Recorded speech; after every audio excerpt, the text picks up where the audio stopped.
0.76 dBi और BF3 has a dipole moment of 0 dBi. तो कहते हैं कि which shape will be possible for ammonia and BF3. तो एमोनिया की भी दो शेप दिए गए हैं और BF3 की भी दो शेप्स दिए गए हैं। तो हमें डाइपोल मोमेंट से अब पता लगेगा कि कौन सा शेप एमोनिया का होना चाहिए, कौन सा शेप जो है वो BF3 का होना चाहिए। तो लेट्स एनालाइज करें इसको। अब यहाँ पे सिर्फ ये बात याद हो कि मोर इलेक्ट्रोनेगेटिव एटम कौन सा होगा। तो more electronegative atom is nitrogen. तो वेक्टर इधर पॉइंट करेगा इस फॉर्म में, ये वेक्टर इधर पॉइंट करेगा और इसकी ये होगी अरेंजमेंट। अब अगर हम देखें तो ये सारे वेक्टर एक सेंटर पॉइंट पे आ रहे हैं और एक दूसरे का इफेक्ट कैंसिल कर रहे हैं।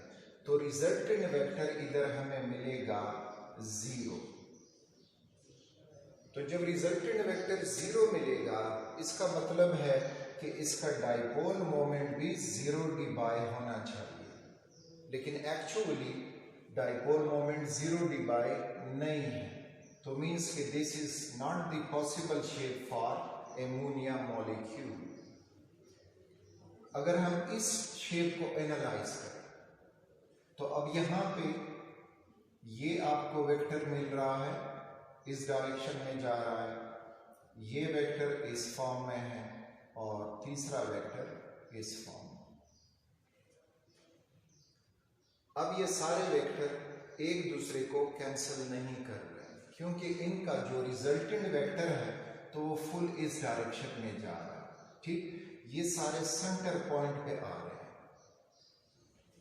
तो जब इस डायरेक्शन में वेक्टर जा रहा है तो मींस के resultant vector will be not equal to 0, so dipole moment will be not equal to 0।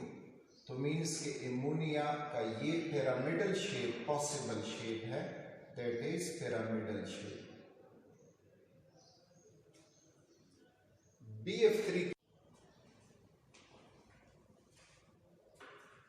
BF3 को एनालाइज करते हैं।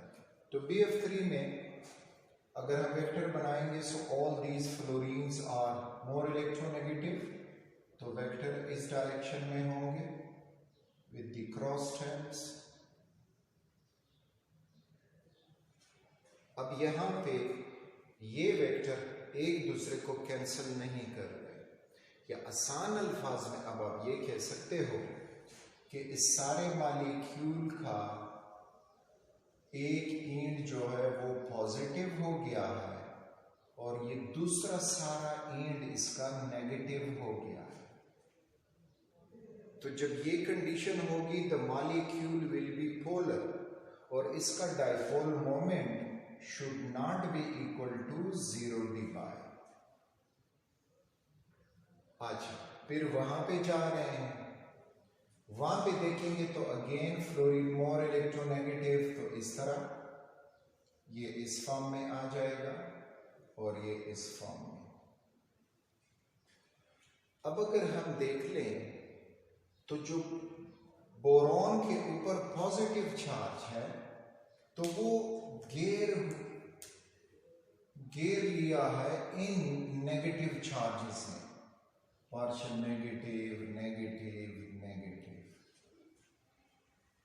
तो अब बाहर वाला अगर कोई नेगेटिव चार्ज है तो वो इस बोरॉन के पॉजिटिव चार्ज से नहीं पहुंच सकता।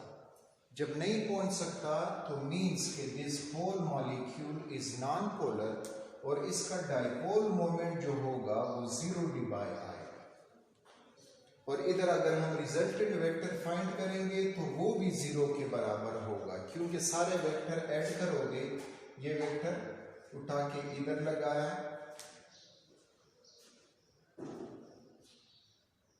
फिर ये वेक्टर है तो हेड टू टेल रूल से यहां पे लगा दो,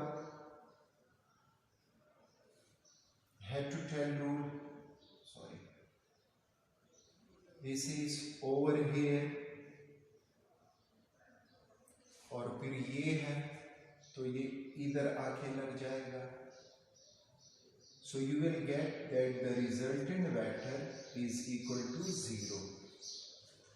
उसका डाइपोल मोमेंट भी 0 होगा, तो मीन्स कि ये शेप जो है, this is the possible shape for BF3 और NH3 में जो डाइपोल मोमेंट ग्रेटर देन 0 है, तो यहाँ पे ये जो पिरामिडल शेप है, this is the possible shape for NH3. अच्छा,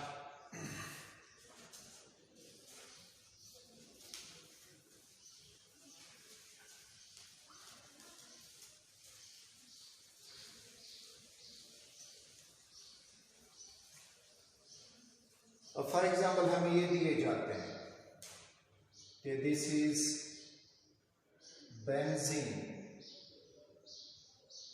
क्लोरीन एंड क्लोरीन, और फिर ये भी बेंजीन, क्लोरीन एंड क्लोरीन.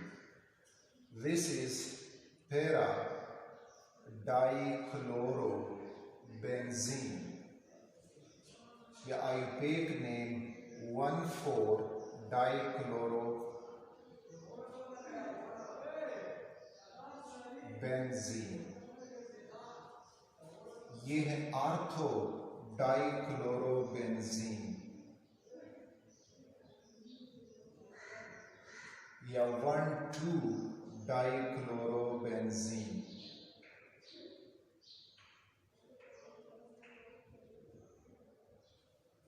अब इसमें से कौन सा मॉलिक्यूल पोलर होगा, कौन सा मॉलिक्यूल नॉन पोलर होगा, तो हम डाइपोल मोमेंट से ही इसका आइडिया ले सकते हैं.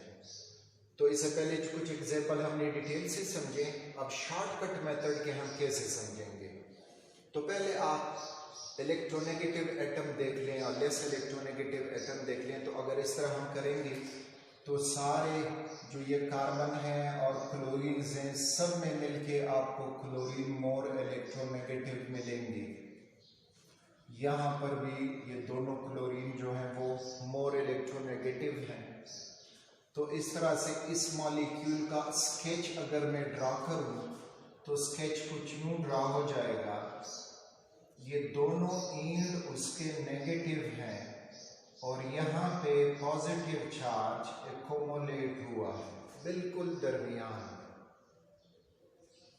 इस मॉलिक्यूल का स्केच अगर आप ड्रा करोगे तो इस स्केच में आपको यूं मिलेगा कि ये जो नेगेटिव चार्ज है वो इस साइड पे सारा एक्युमुलेट हो गया है और जो पॉजिटिव चार्ज है वो इस एंड पे एक्युमुलेट हो गया है. अब आप खुद डिसाइड कर सकते हो कि कौन सा पोलर होगा, किसका डाइपोल मोमेंट ग्रेटर देन 0 होगा, किसका डाइपोल मोमेंट इक्वल टू 0 होगा. तो लुक एट दिस, ये अब पोलर मॉलिक्यूल हुआ क्योंकि इसके दो अपोजिट पोल बने, negative pole and a positive pole. यहाँ पे it is not a polar molecule क्योंकि इसके दो अपोजिट पोल्स नहीं बने, दोनों नेगेटिव पोल्स बने हैं. तो मीन्स कि इस पैरा डाइक्लोरोबेंजीन का डाइपोल मोमेंट जो होगा वो 0 डिबाई आएगा और ये होगा नॉन पोलर. जबकि आर्थो डाइक्लोरोबेंजीन वो होगा dipole moment greater than 0 debye और ये होगा पोलर. तो इस तरह से आसानी से आप एनालाइज कर सकते हो कि कौन सा मॉलिक्यूल पोलर होगा या नॉन पोलर होगा.